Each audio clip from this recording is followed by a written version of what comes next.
How to accept all suggestions in Grammarly. Hello everyone, welcome to our channel. Let's see how we can do it.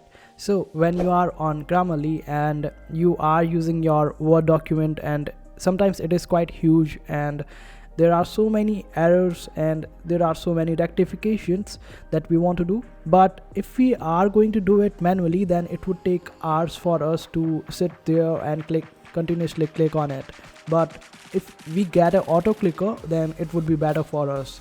So the solution is that get this particular auto clicker, which is GS. You can just simply open up goldensoft.org and download it, and this is how this particular auto clicker will appear. Just click on the rectification one, and after that just press the F8 click, and after that just click on the F8, and this way the auto clicker will start and do your work while you can do anything else.